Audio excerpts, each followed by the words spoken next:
आप एक fast bowler हैं और आपकी बॉल सीम पे नहीं चलती है और आप से बॉल को रिलीज नहीं कर पाते हैं, कारण है आपका ग्रिप। तो मैं आज बात कर रहा हूं सीम बॉलिंग के बारे में। सीम बॉलिंग बहुत इफेक्टिव बॉलिंग होता है, जो ball of the pitch move होती है। इससे ना ही बैट्समैन को पता चलता है, ना ही बॉलर को, कि बॉल किस साइड मेरी मूव करेगी। तो सीम बॉलिंग के बारे में आपको जानना बहुत ज़रूरी है कि उसका ग्रिप किस तरह से होता है। तो मैं आज सीम बॉलिंग के ग्रिप के बारे में ही बात कर रहा हूं और आपकी बॉल सीम पे कैसे चलेगी इसके बारे में भी।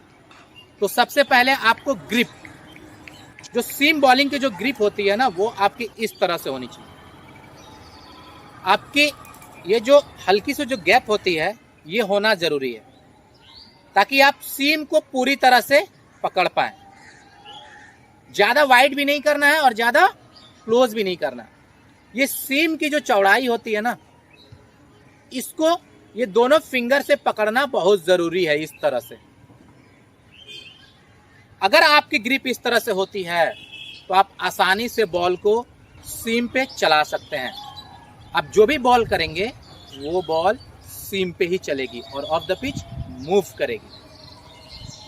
तो सीम पे बॉल को चलाने के लिए कुछ ड्रिल्स हैं जो करना बहुत जरूरी है। तो जब भी आप बॉलिंग करने जाते हैं या बॉलिंग के पहले, या फिर आप घर पे भी हैं, तो आप इस तरह से बॉल को ले लें। और जब भी आप सीम का प्रैक्टिस करते हैं, सीम पे बॉल को चलाने का प्रैक्टिस करते हैं, तो आप डबल कलर का ही बॉल यूज़ करें। इससे आपको पता चलेगा कि आपकी बॉल सीम पे चल रही है या नहीं। तो आपको इस तरह से खड़ा होना है और आपको इस तरह से करते रहना।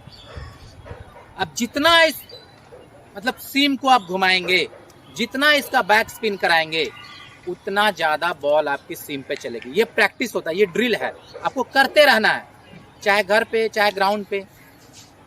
तो ये ड्रिल आप जरूर करें। फिर आपका आता है खड़े होके पोजीशन में। पोजीशन में खड़े होके आपको इस तरह से बॉल को पकड़ लेना है और बॉल को यहाँ पे बैलेंस करके बॉल को रिलीज करना है सीम पे। इस तरह से बॉल को कभी भी आप रिलीज करते हैं तो इस तरह से आपकी रिस्ट नहीं फॉल होनी चाहिए, आपकी रिस्ट ऐसे ही चलनी चाहिए, इस तरह से। और बॉल जो भी रिलीज करते हैं ना, तो वो हेड लेवल के बराबर होनी चाहिए। ये जो हेड लेवल होता है, फोरहेड लेवल, इस तरह से आपकी यहाँ से रिलीज होनी चाहिए बॉल। तभी तो जाके आपको पता चले कि एक पॉइंट है जहाँ से बॉल रिलीज होती है। वो पॉइंट आपका पता है क्या? वो आपका पॉइंट ये होता है। अगर आपकी बॉल यहाँ से रिलीज होगी ना, इस तरह से, तो बॉल हमेशा बैक स्पिन करेगी। और बैक स्पिन अगर आपकी जितनी तेज होगी, उतनी ज़्यादा आपको of the pitch ball move करेगी, आपको फायदा होगा।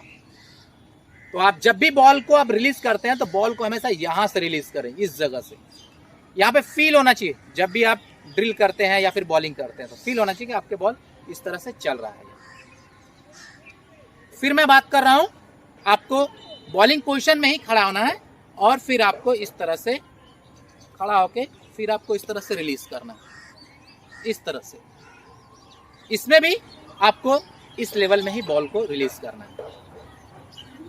और आप ध्यान रहे, जो भी आप बॉल को रिलीज कर रहे हैं नेट्स में, वो आपके एक लेवल में होना चाहिए। ये नहीं कि एक बॉल ऊपर रिलीज कर दिए, एक बॉल नीचे कर दिए, ऐसा नहीं। एक लेवल में वहां पे कुछ मार्क कर लीजिए, वहां पे टारगेट करें, एक टारगेट लगा लें नेट्स में और वहां पे बॉल को फीड करें हमेशा। और हर बॉल पे आपकी जो सीम होनी चाहिए ना, सीम की जो पकड़ होनी चाहिए, वो स्ट्रांग होनी चाहिए फिंगर से, ताकि जो भी बॉल आप रिलीज कर रहे हैं तो वो आपकी एक लेवल में चले और आपका बॉल सीम पे चले।